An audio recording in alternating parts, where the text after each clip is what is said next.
Very good evening to you. I'm Lisa Broom with the CBC Evening News. In our top story tonight, Prime Minister Fendel Stewart says he's been getting feedback about the impact of the increase of the National Social Responsibility Levy.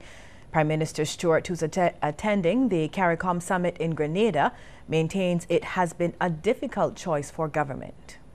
I still think that we have done the right thing, and we await the results of what we have done. But we did say that the imposition of the increased rate of National Social Responsibility Levy was going to have an effect on the cost of living. It is better, I think, to be going to work every day and having to deal with a higher price here or a higher price there than not to be going to work and having to deal with the same prices anyhow. And of course, if you're not going to work, you can't deal with the prices at all. You can't get the things you want. So I think that the outcry is understandable. Prime Minister Stewart says no government enjoys having to take these steps. The point has to be made over and over and over again. The last 10 years have been the most difficult years for the entire Caribbean since the 1930s. And that was not of Barbados' creation or Guyana's creation or Jamaica's creation. This happened outside of the Caribbean, but we have been feeling the effects in the Caribbean. And we just have to ride this through. And I am sure that when all is said and done, life will get somewhere near back to the normal to which we've been accustomed. Barbados and St. Lucia have signed a maritime boundary agreement. Prime Minister Stewart initialed the document on Barbados' behalf, with St. Lucia represented by Prime Minister Alan Chasney. St. Vincent and the Grenadines, through Prime Minister Dr. Ralph Gonsalves, also signed a similar pact with St. Lucia. Prime Minister Stewart noted that Barbados concluded a similar agreement with St. Vincent and the Grenadines in 2015, which has already entered into force. The definition of the extent of a state's jurisdiction over its land and maritime space is no small matter. However, the alacrity with which all parties have been able to reach agreement on their respective maritime boundaries speaks volumes to the breadth, the depth, and the tenor of regional cooperation and the spirit of unity that have traditionally characterized CARICOM interstate relations. I can truly say that this is an historic moment of which I am honored to be a part. Prime Minister Stewart says the issues of ocean governance and the blue economy are becoming increasingly topical. Part and parcel of both endeavors is the ability of a state to exercise jurisdiction unimpeded over the ocean space appertaining to it. Indeed, such exercise of jurisdiction is one of the very defining characteristics of sovereignty. To be able to agree with one's neighbors exactly where their jurisdiction begins and yours ends, and vice versa, is thus a matter of the highest import to the proper conduct of the business of the state. And our Sean Farrell joins us now via phone from the summit. Sean? Hi, good evening, Lisa. Barbados and other CARICOM countries have been discussing the region's relationship with the United States during the CARICOM Heads of Government Summit in Grenada. CARICOM foreign affairs officials raised some of their concerns with U.S. officials, including United States Under-Secretary of State Thomas Shannon, during a meeting. Belize's Foreign Minister Wilfred Elrington told reporters the U.S. officials appeared to be in a listening mood. He said they were told about problems with drugs, crime, and security, among other things, and they appeared to be sympathetic. Mr. Elrington, though, says he remains worried about a growing knowledge gap between the region and the United States. This is a 21st century, it's an information age, and the the kind of educational attainment that exists in the United States is so different from the one that exists in our country. The technological advances that they are experiencing is very difficult for us to catch up with that, and at the same time we are expected to compete with them. And of course the issues that they talk about is crime and security, but in my view those are issues of symptoms, the increasing crime and violence and the like. The drug trafficking and the human trafficking are symptoms of a major problem. The foreign minister says cutbacks in funding are also a serious matter for the region. For many years, the United States have been a kind of escape valve. It's like the pressure cooker. When things got too tough for us in the Caribbean, we were able to go to the United States.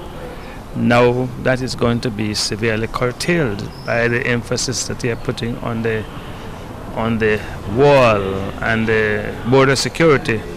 So that is going to cause great problems for us. And of course, a reduction in aid, or if in fact they are charging our citizens a tax on the remittances that they send to us, all those things are going to impact us very negatively. Now, CARICOM heads have also signed an agreement to establish the Caribbean Center for Renewable Energy and Energy Efficiency, or CCRE, which is to be headquartered in Barbados.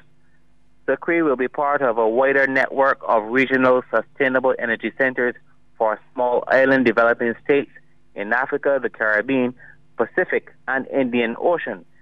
Its main role will be to help member states coordinate and execute their renewable energy and energy efficiency programs. Lisa? Thanks, Sean. And just one question. I know it has been a packed 3 days, but did the heads ever get around to discussing non-communicable diseases? Yes, there was a presentation to the leaders on the progress of the 2007 NCD Port of Spain Declaration. That's some 10 years after its implementation. And there are some concerns. Some of the things the leaders have been told are that the link between alcohol abuse and chronic non-communicable diseases was discussed.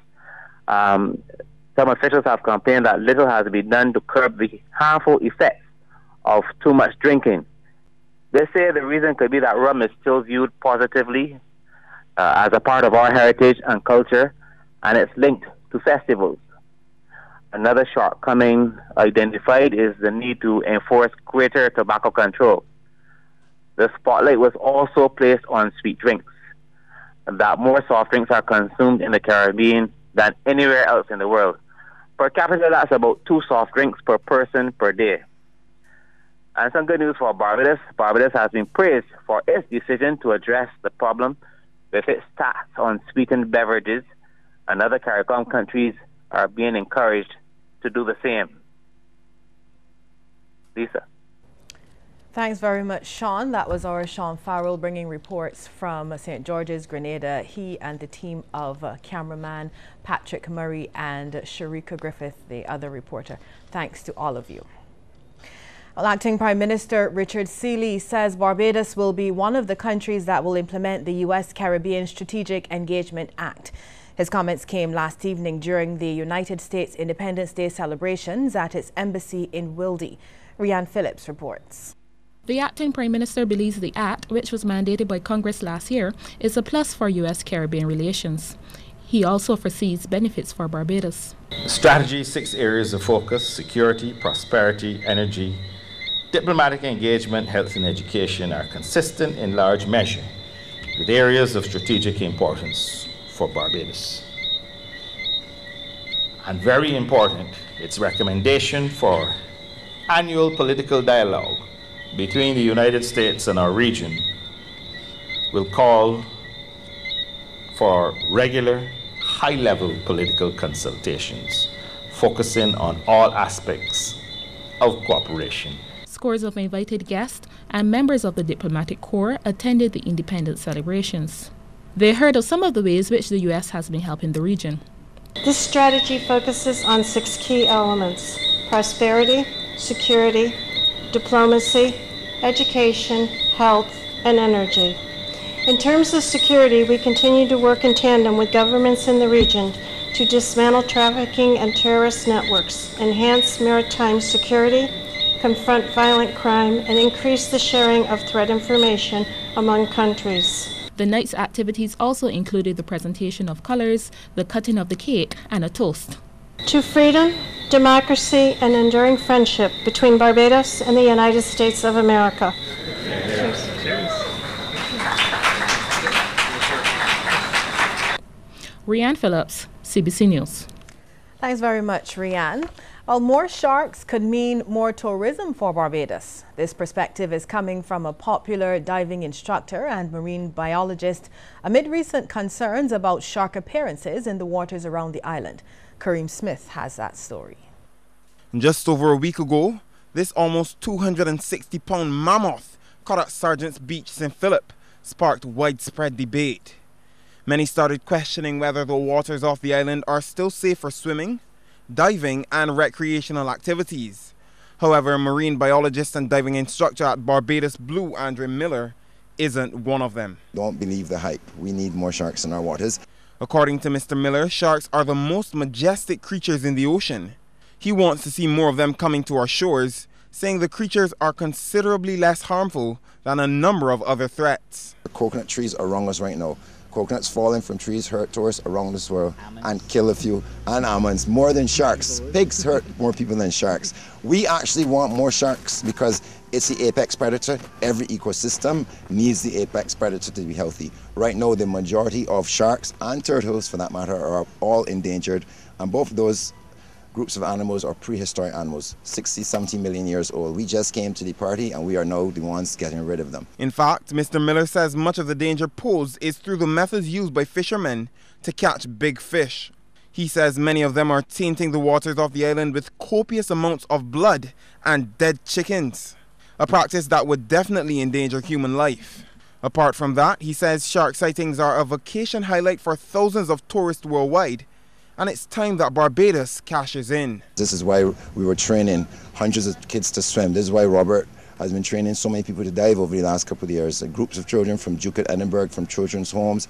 We need Barbadians in the waters so they understand the beauty of the natural environment, the beauty of the sharks. We need them and not be afraid of them.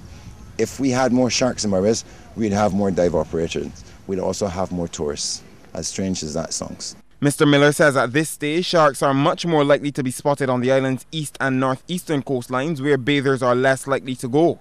This week, however, he says participants in the inaugural Dive Fest will be taking a dive off Consett Bay in St. John. The hope is that they spot some sharks and in doing so, kickstart a new niche in local tourism. Kareem Smith, CBC News. We have more news after this break, so stay with us.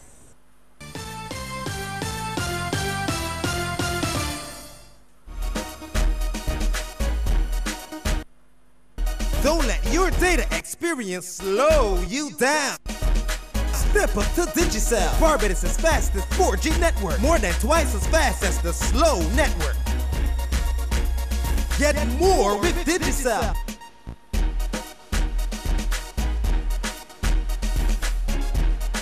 Digicel, the fastest 4G network in Barbados. Dial *153# to sign up to Digicel today. We start with a yes. But when life takes unexpected turns, you can still say yes to more. The Scotiabank Aero Platinum MasterCard credit card gives you points with every purchase that you can use to travel to anywhere. Plus, with just 20,000 Scotia points, you can say yes to destinations. With Scotiabank Aero Platinum MasterCard credit card, it's easier to say yes to everything. Apply today. When the crowds descend on Bushy Park for the big Soca Royale competitions, we will be there. When the social commentators in Kaiso face off for the Piccadilly Club finals, we will be there. CBC, capturing it and sharing it all with you on pay-per-view via MCTV or web stream on www.cropover.cbc.bb. CBC, your link to the festival. plug into all. This is Stiffy Star Quality, the reigning 2016 Bashma Soca King, and this is 2017. So we want y'all to get ready to welcome the king again and defending the crown. So we plug into all. Everybody, calm down. You can get on ball. Plug into all. So, in an effort to test the credibility of this so-called speed squad, we have some random questions for you to answer. How quickly can you change clothes? The bag of groceries on the table. How fast can you guys prepare a meal? And go!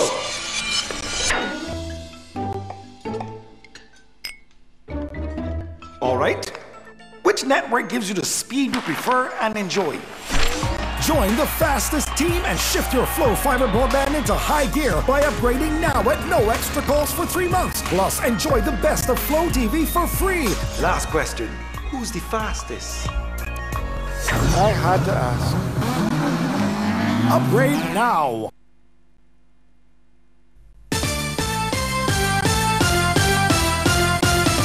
Barbados' reputation as the culinary capital of the Caribbean has been further enhanced as it hosts the first Carib Food and Hospitality Expo. The 3-day event was officially opened this morning at the Lloyd Erskine Sandiford Center. Rianne Phillips tells us more. Over 25 Caribbean and international businesses are participating in the Carib Food and Hospitality Expo. Many of them see it as a springboard for entering markets and building contacts. This team from Grenada's Marketing and National Importing Board sees the opportunity to promote their products such as spices and nutmeg syrup. We have some of our local agro-processed goods from Grenada. We have jams, jellies, spices. You know, we're the spice aisle, so we're famous for the spices.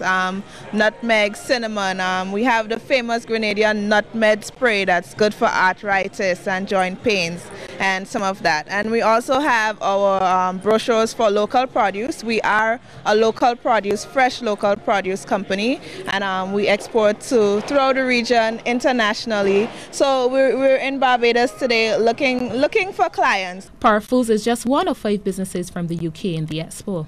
The exhibition is great. We've been really well supported, and both in London and when we got here in Barbados on Sunday. There's lots of eclectic companies here selling all different types of goods, and I'm sure it's going to be a great success and probably happen again next year too. The local manufacturing sector is well represented. We have our latest addition to the Tortuga family, our Tortuga Great Cake, which is new to the market. And as you can imagine, being a Caribbean company, we are also using all the finest ingredients in making that cake. Government supports the concept as it presents exposure for local businesses. Our island welcomes exhibitions such as these as they create networking opportunities and provide good exposure for our tourism product. I am told that Carib Food and Hospitality offers specialized workshops in hospitality management, new technologies, and promotes the use of local produce, which of course is in line with our thinking and approach to hospitality. Rianne Phillips, CBC News.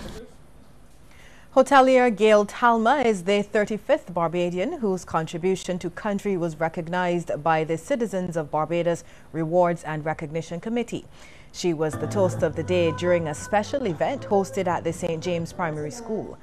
Tributes were paid to her in the form of song and dance. Fellow colleagues of the Elegant Hotels group were on hand to show their support. Chairman of the committee, Bernard Connell, labeled Talma a great ambassador for tourism and a true unsung hero. In reviewing your career, collectively it embodies the attributes of strong values, clear vision, innovation and integrity. And we at the Citizens of Barbados Rewards and Recognition Committee and the St. James Primary School are proud to honor you. Your contribution from all accounts will indeed amass to a remarkable legacy. Your passion to build strong teams and vibrant organization, and in the process create unforgettable memories for every single guest to the Elegant properties, is one of the resounding comments persons close to you have repeatedly shared with our committee. Other honorees in the past included General Secretary of the Democratic Labour Party George Pilgrim and opposition leader Mia Motley. A surprised Ms. Talma, who is the current group operations manager at Elegant Hotels, says her journey started when she was just a little girl. She told students she always wanted to be a hotel manager. I think I was 8 years old when my father took me to Haywood's for lunch one day. Is that day I decided I was going to work in hospitality. I told my dad then that I wanted to be a hotel manager, and I never looked back. Every class I took at school was dedicated to that. With just 1 month left until the Grand Kadooment Jump, one of the island's masquerade bands has pulled out of the event. Management of Fantasy Barbados notified customers this afternoon via its Facebook page that this year's band would be cancelled. A press statement also posted there cites the difficult economic climate, lack of sponsorship and slow costume sales as some of the reasons behind the decision. Efforts by CBC to contact band leader Amanda Reefer proved futile. The band was first launched in 2010 and since then it became synonymous with attracting celebrities to the island for the jump.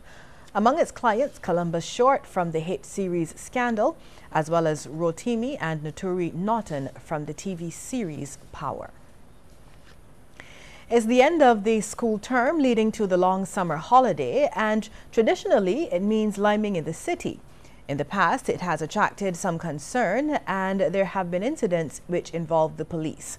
However, some students argue that not all of them who go to the city go there to loiter or give trouble. Ryan Broom has this story. Chafette Restaurant is usually one of the hot spots for many school children on the last day of the term.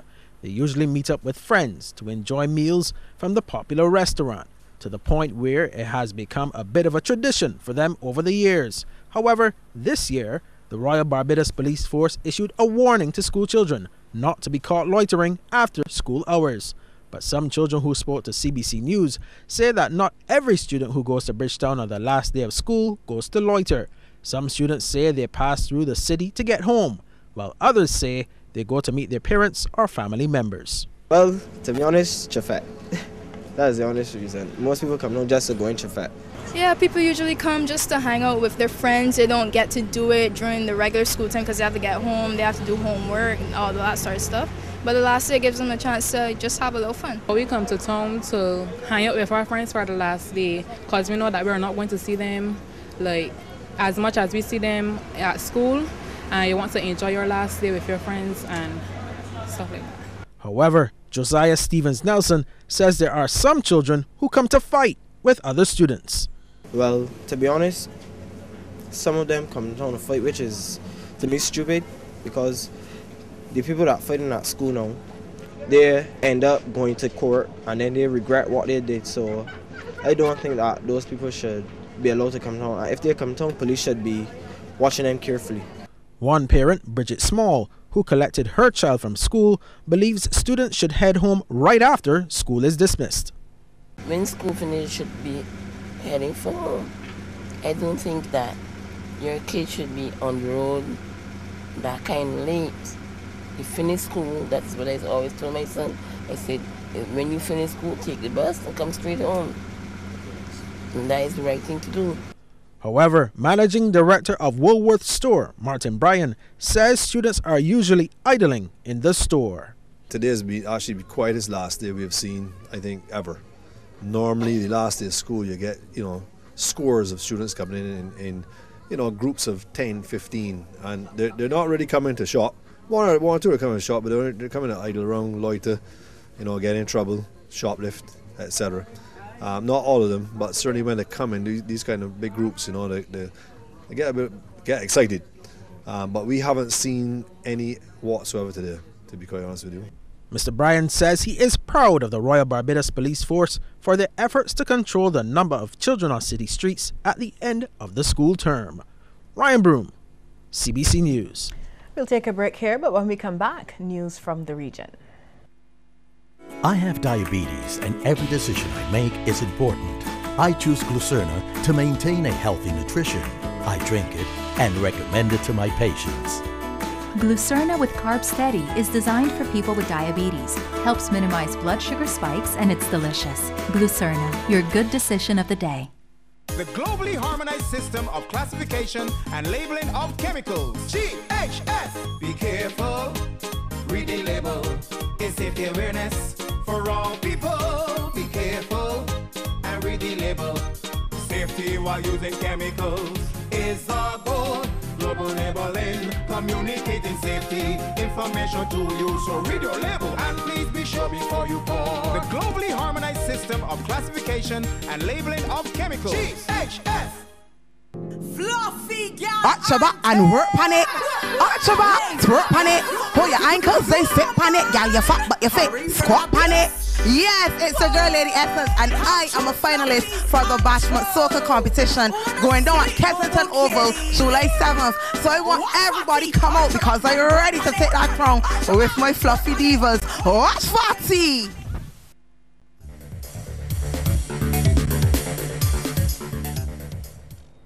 Sustained tourism marketing efforts for the region will be the focus of a new committee created during the first business session of the 38th Heads of Government Summit. It will be chaired by Bahamas Prime Minister Dr. Hubert Minnis, who says he's identified a flaw in the current marketing plan. We must find a formula to have sustainable marketing. Once there's a lull, then our visitor arrival subsequently drop, which subsequently affects our economy, it affects growth, it affects jobs, etc. And therefore we've agreed to establish a committee that will look at ways of incorporating both the public and private sector so that we can have the funding available for sustained marketing and increasing our product. Dr. Minnis believes the new marketing strategy could attract in excess of 60 million visitors to the region each year, and that's double the current amount. He says tourism must be addressed by CARICOM as a whole. We agree that tourism should not be looked in isolation. We are one CARICOM body and we are a family, and therefore we cannot try to outdo the other. We will remain as a family and we will grow as a family. And we'll create opportunity for each and every member of the family. Some CARICOM heads are upset with the way West Indies cricket is being managed. Among them, Prime Minister of St. Vincent, Dr. Ralph Gonsalves, who has questioned the legality of the regional board's control over the sport. Cricket is a public good. Can a private entity run a public good? And that question has been determined in other jurisdictions, for instance, in India. So that's a separate question. I'm not interested in dissolution of the West Indies Cricket Board. All I'm saying, how have you gotten the right as a private entity to run and manage a public good to the exclusion of everybody else? No, that can't be right. Well, Dr. Gonsalves' comments have come a day after Grenada's Prime Minister, Dr. Keith Mitchell, encouraged regional leaders to come up with a plan for West Indies cricket. The failure of the team to qualify for the recent Champions Trophy in England, and the possibility that it now has to play a qualifying tournament among the lowest to see if it can make the next World Cup, is the latest symptom of this crisis.